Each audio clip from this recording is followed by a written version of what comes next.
All right. Good afternoon, everyone. Nice to see y'all. Happy Friday. Today's Friday over here for me. Today we're going to continue our series on John Gottman's What Makes Love Last, going over 10 other ways to betray your lover. So if you've been watching, the past 3 videos talked about infidelity and cheating, which Dr. Gottman is incredibly good at explaining the reasoning behind it without vilifying the partner that strayed. And here just talks about other ways to betray your lover. So the entire book is about trust and betrayal, and so that's why he's going into these. What I'm going to do is give an overview today, and then we'll go into the details of each of these 10 ways in separate videos. You may notice that I'm wearing the same outfit in all of them. It's because I want to keep the videos short, so I'm just going to go ahead and record them all today and then upload one by one so you can really dive into whatever interests you. Please do check out our site. We're at www.findingyourselfsatx.com. Penny and I are life coaches, and we'd be happy to help you out. If you'd like to take our life balance questionnaire, that's free of charge, and discussing that with us is also free. Your first consult is always free. So please contact us. If you go to our website, you'll see our contact information, and I'd love to hear from you. All right, Chapter 5, 10 Other Ways to Betray a Lover. The devastation of sexual disloyalty is not the only breach of trust that can ruin a relationship. Other forms of betrayal can be just as damaging as an affair, but too often go unrecognized or minimized, including by the victim. When a couple keeps getting stuck in the nasty box and each feels the other does not put the relationship first, they may not recognize that their trouble is really betrayal. They puzzle over why they are discontented and fighting with no end. They may say their partner has changed, or they have grown apart, or they are no longer compatible. Negative comps are at the heart of non-sexual disloyalties, just as much as they form the core of affairs. In these cases, when the partner comes up short compared with another, the disgruntled member doesn't cheat, but instead expresses disrespect and devalues the relationship in other ways. In some cases, the partner compares the other unfavorably with a situation rather than a person. For example, if I had only taken that job in New York and not married, everything in my life would have been better. Although the disrespect may foreshadow infidelity, for many couples, these betrayals are themselves the endpoint. Sometimes, both partners are aware that one is making negative comps, but neither acknowledges nor recognizes the danger. They figure that no one is ever completely satisfied with their life, right? The disloyalty doesn't seem as bad as an affair, but it is. A committed relationship is a contract of mutual trust, respect, nurturance, and protection. Anything that violates that contract can become traitorous. True, some betrayal is inevitable between partners. It creeps into even the strongest bond because it's impossible to be in sync all the time. What separates trustworthy couples from others is that they have found a way to correct or get past these missteps so that betrayal does not consume their relationship. Relationship killers are founded on 2 building blocks: deception, not revealing your true needs to avoid unpleasant conflict, and a yearning for emotional connection that seems unavailable from the partner. Below are 10 common ways I have seen betrayal play itself out in relationships. It wouldn't surprise me to find new forms of deceit in the future. Only by confronting any disloyalty present in their relationship can the couple reestablish and trust each other. Please note, the worst kind of betrayal, physical or emotional abuse perpetrated to control the victim of the violence, is not on this list.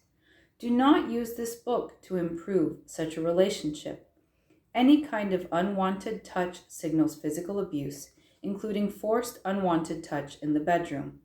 Emotional abuse includes social isolation, sexual coercion, extreme jealousy, public humiliation, belittling or degrading, threats of violence, or other acts that induce fear or damage to property, pets, or children.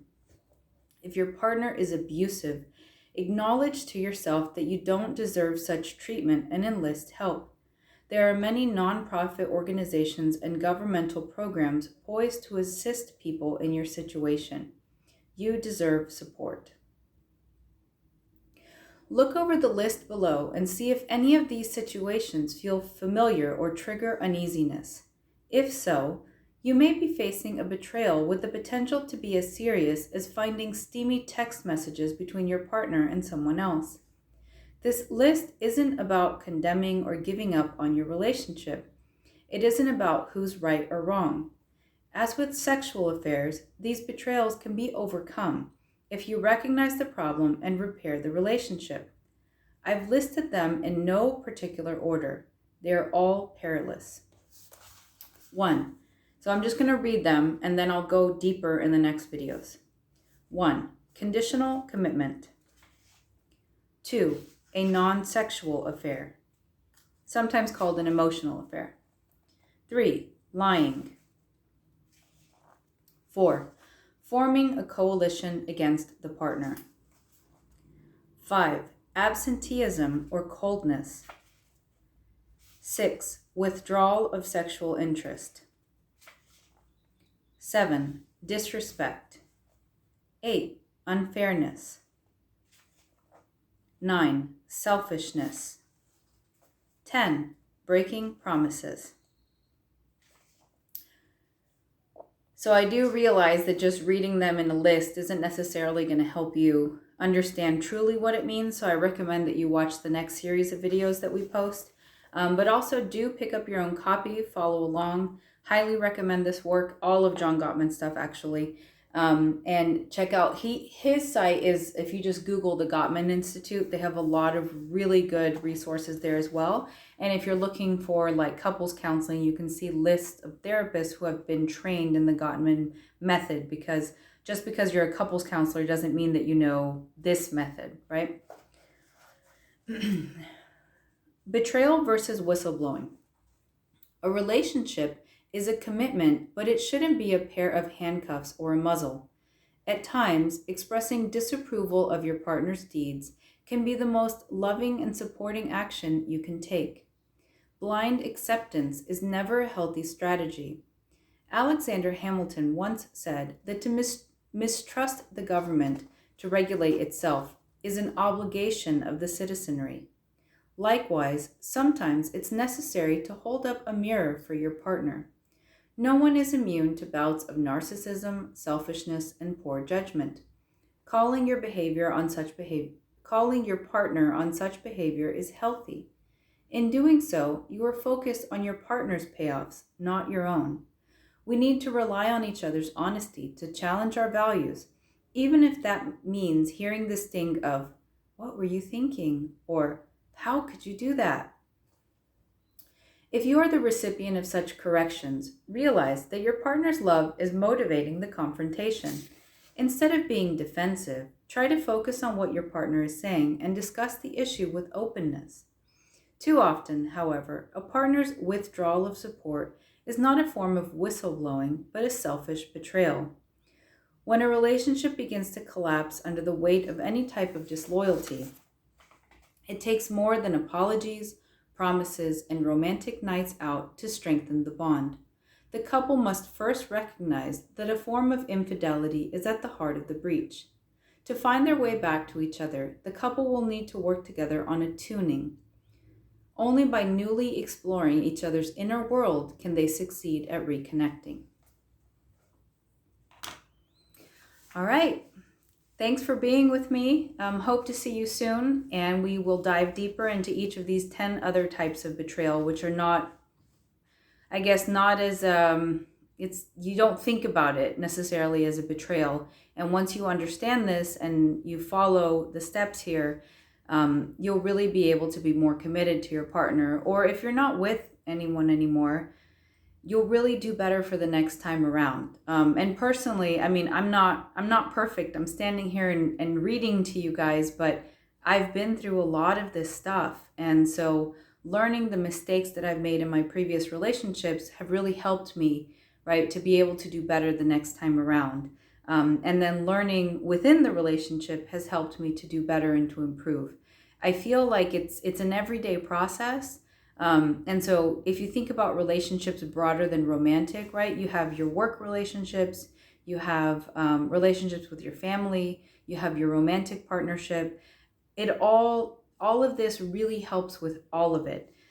It is important though, if we think back, right, to Lindsay Gibson, it is important to make sure that if you're working with your partner on this, that they're on board and they've also studied it, or that they're willing to learn from you.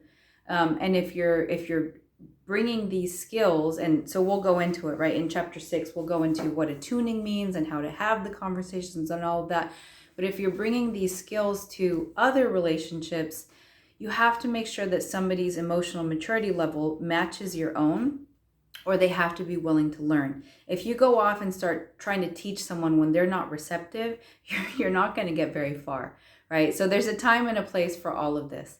But hopefully, hope to see you soon, and we'll continue the discussion. Thank you.